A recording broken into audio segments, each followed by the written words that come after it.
জি কর ধর্ষণ খুনের মামলা থেকে জামিন পেয়ে গেলেন জি করের প্রাক্তন অধ্যক্ষ সন্দীপ ঘোষ। শুধু তাই নয়, তার সঙ্গে টালা থানার ওসি অভিজিৎ মণ্ডল, তিনিও জামিন পেয়ে গেলেন। গতকাল তাদের জামিন দেওয়া হয়। সিবিআই সন্দীপ বা অভিজিতের বিরুদ্ধে 90 দিনেও কোনো চার্জশিট দিতে পারেনি। গ্রেপ্তারের পর 90 দিন পার হয়ে গেছে। শেষমেশ শিয়ালদা আদালত গতকাল জামিন দিয়ে দিল সন্দীপ অভিজিৎকে।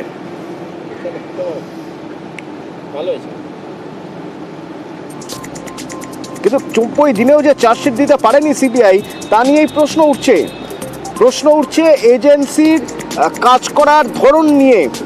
কারণ এদিকে দেখা যাচ্ছে সিবিআই এতদিন ধরে 90 দিন ধরে জি কর খুন ধর্ষণের তদন্ত করেও জামিন দিয়ে দিচ্ছে সন্দীপ ঘোষ, অভিজিৎ মণ্ডলকে।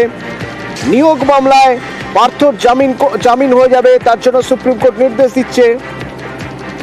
এনফোর্সমেন্ট ডিরেক্টরকে শর্ত দিয়েছে গতকালই শীর্ষ আদালত। আর এদিকে দেখা যাচ্ছে একদিকে যখন ইডি সিবিআই তারা যাদের গ্রেপ্তার করেছে তাদের জামিন হয়ে যাচ্ছে, উল্টো দিকে দেখা যাচ্ছে কুলতলি বা ফারাক্কার মতো জায়গায় 61 দিন 62 দিনের মধ্যে ধর্ষণ খুনের কিনারা করে দোষী সাব্যস্ত করে ফাঁসির তক্তা পর্যন্ত পৌঁছে দিচ্ছে রাজ্য পুলিশ।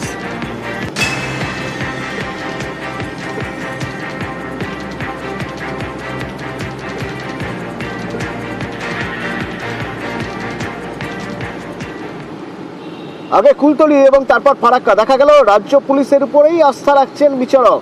কারণ রাজ্য পুলিশ যেভাবে তদন্ত করেছে, যেভাবে নিখুঁত, কোনো রকম খুঁত রাখেনি, প্রত্যেকটা জায়গা যেভাবে তথ্য প্রমাণ দিয়ে মামলা সাজিয়েছে, তাতে বিচারক ভরসা রাখছেন রাজ্য পুলিশের কাজের উপরেই।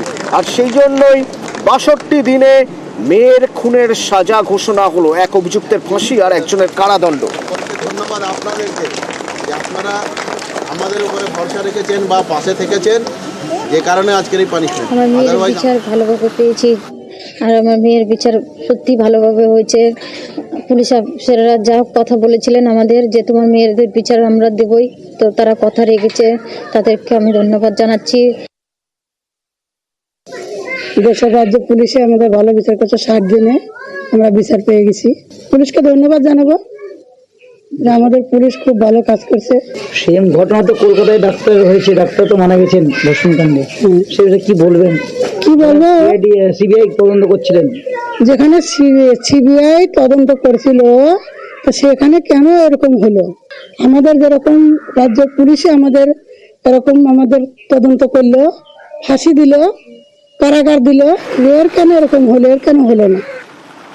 এদিকে সাফল্য, জাস্টিস মিলেছে, আর ওদিকে এখনো বিচার না পেয়ে হতাশা। উত্তরবঙ্গ মেডিকেল কলেজ যখন জি করের ঘটনায় 90 দিন পরে চার্জশিট দিতে পারেনি সিবিআই, সেজন্য সন্দীপ ঘোষ, অভিজিৎ মণ্ডল তাদের জামিন হয়ে গেল। উত্তরবঙ্গ মেডিকেল কলেজের চিকিৎসকরা কি বলছেন?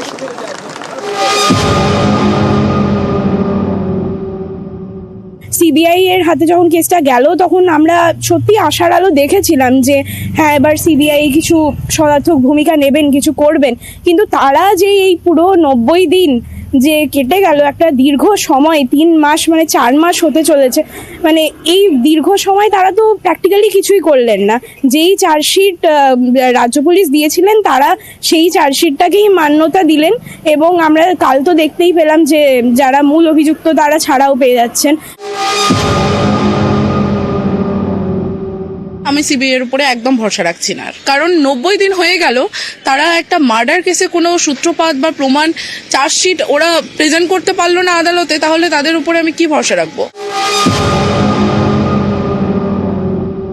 আমরা শুরু থেকে সুপ্রিম কোর্ট থেকে শুরু করে যাবতীয় আইন ব্যবস্থার ভরসা রেখেছি, কিন্তু এখন যে জায়গায় গেছে, এখন আমরা দেখতে পাচ্ছি যে এরা, জনগণ তো এখনো বুঝতে পারছে, জনগণ বলছে যে এরা মূল পান্ডা, যে ঘটনাটা ঘটেছে তার, কিন্তু সিবিআই এর চার্জশিটে তাদের নাম নেই, এরা যে দিতে পারলো না, ফলে জনগণের স্বাভাবিকভাবে এদের উপরে ভরসা করার জায়গা নিয়ে আমাদের প্রশ্ন উঠছে। ঘরে বাইরে চাপে ইউনূস সরকার। বাংলাদেশের খবর যদি বলতেই হয় তাহলে বলতে হবে এবার আমেরিকা চাপ বাড়াচ্ছে বাংলাদেশের উপর। সংখ্যালঘু হত্যার দায়ে ঢাকাকে নিতে হবে বাইডেন প্রশাসনের কড়া বার্তা। সংখ্যালঘুদের সুরক্ষা দিতে হবে। কৃষাণু রয়েছেন আমার সঙ্গে ফোনে। কৃষাণু, আমেরিকা থেকে কি বার্তা পৌঁছচ্ছে?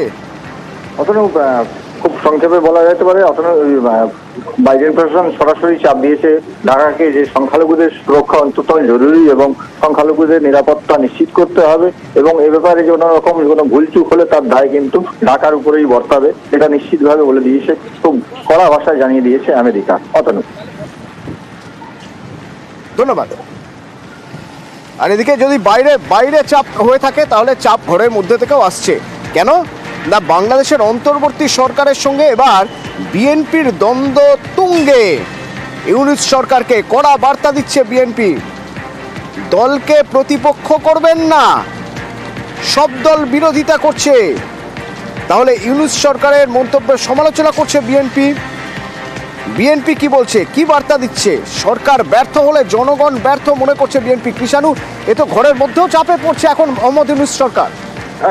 একেবারেই কারণ হচ্ছে যে পরপর আরো একটু পরবর্তীতে আমরা দেখাতে পারবো আরো একজন রাজনৈতিক ব্যক্তিত্বের আমরা সাক্ষাৎকার পেয়েছি, যাতে তিনি বলছেন যে এই সরকারে কাজের লোক আছে, কাজের লোক নেই, সব ভালো লোক আছে, কাজের লোক নেই। সেরকম ভাবেই এখানে কিন্তু বিএনপির নেতা থেকে বলে দেওয়া হয়েছে যে সরকারের যে তরফ থেকে যে ধরনের মন্তব্য করা হচ্ছে তা সমীচীন নয় এবং সরকার যদি মনে করে রাজনৈতিক দলগুলি তার প্রতিপক্ষ, সেটা ঠিক হবে না, কারণ তাহলে কিন্তু ভুল বার্তা যাবে জনগণের কাছে। কারণ সরকার পড়ে গেলে কিন্তু সরকার ব্যর্থ হলে কিন্তু জনগণ ব্যর্থ হবে, অর্থাৎ গণ অভ্যুত্থান যেটা হয়েছে সেটাও ব্যর্থ হবে। অতনু, ধন্যবাদ।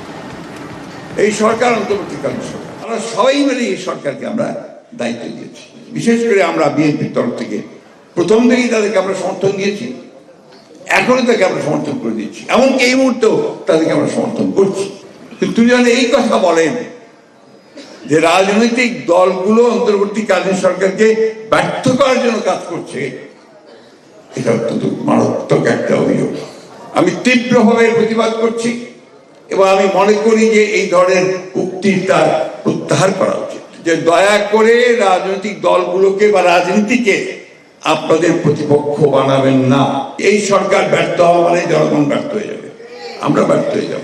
জলঙ্গির পাড়ে চলছে বেআইনি কারবার। কৃষ্ণনগরে পুকুর কাটা হচ্ছে, নদী বাঁধ থেকে মাটি বেমালুম চুরি হয়ে যাচ্ছে। বলা হচ্ছে নাকি স্নানঘাট তৈরি করা হবে, আর সেই জন্য এই মাটি চাচ্ছে। আমার সঙ্গে সমীর রয়েছেন সরাসরি। সমীর, কিভাবে মাটি চুরি হচ্ছে একটু যদি বলতে পারো।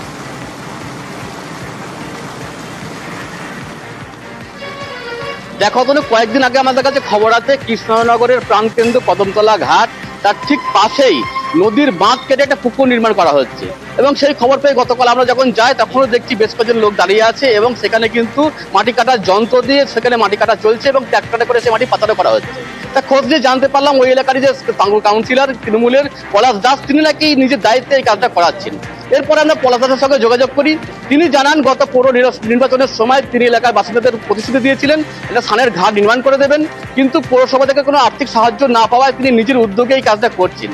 কিন্তু এইটা নিয়ে কিন্তু স্থানীয় যে পরিবেশবিদরা রয়েছে তারা কিন্তু সরব হয়েছে। তাদের দাবি এইভাবে নদীর তীরে কিন্তু পুকুর খনন করা যায় না, কেননা এর ফলে যে বাঁধটা রয়েছে সেই বাঁধ দুর্বল হয়ে পড়বে, বন্যার আশঙ্কা দেখা দেবে এবং এটা সম্পূর্ণ বেআইনি এবং অবৈধ এবং এর জন্য ইরিগেশন দপ্তর বা প্রশাসনের অনুমতিও লাগে। তা আমরা এই পরিপ্রেক্ষিতে ভূমি দপ্তরের কাছে যোগাযোগ করেছিলাম। ভূমি দপ্তর জানিয়েছে কোনো অনুমতি নেওয়া হয়নি এবং ব্যবস্থা গ্রহণ করা হবে। এর পাশাপাশি পৌরসভার চেয়ারম্যানও জানিয়েছে যে এই বিষয়ে তিনি কিছু জানেন না এবং সম্পূর্ণ যেটা করছে বেআইনি এবং অবৈধ এবং যা করছে সেই কাউন্সিলর নিজেই করছে এবং এর বিরুদ্ধে কিন্তু ব্যবস্থা গ্রহণের আশ্বাস দিয়েছে চেয়ারম্যান। অতনু, ধন্যবাদ। নদীর পাড়ের যে অঞ্চলটা যেটা নদীর স্বাস্থ্য রক্ষা করে এবং নদীর বাস্তুতন্ত্র রক্ষা করে, সেই ইকোটোন নষ্ট করা হচ্ছে। এই বিষয়টা আমরা বারবার প্রশাসনের কাছে তুলে ধরার চেষ্টা করছি, তারপরেও এই ঘটনা ঘটছে। আমরা জানি না এটা উন্নয়নের কাজ কিনা, আমরা জানি না এটা কোনো ব্যক্তিগত উদ্যোগ কিনা, কিন্তু যাই হোক না কেন বাঁধের এত কাছে এবং নদীর পার বরাবর এতটা জায়গা যেভাবে খনন করা হচ্ছে, আমাদের কাছে অন্তত আপাত দৃষ্টিতে যে এটা ভালো হচ্ছে না, এটা নদীর স্বাস্থ্য আরও খারাপ হবে, নদীটা আরও ক্ষতিগ্রস্ত হবে। জলঙ্গিকে বাঁচানোর জন্য আমরা অবশ্যই এই বিষয়টা এই সংশ্লিষ্ট প্রশাসন যারা আছে, ইরিগেশন, মৎস্য দপ্তর, অন্যান্য যে দপ্তর, তাদেরকে আমরা দৃষ্টি আকর্ষণ করতে চাইছি।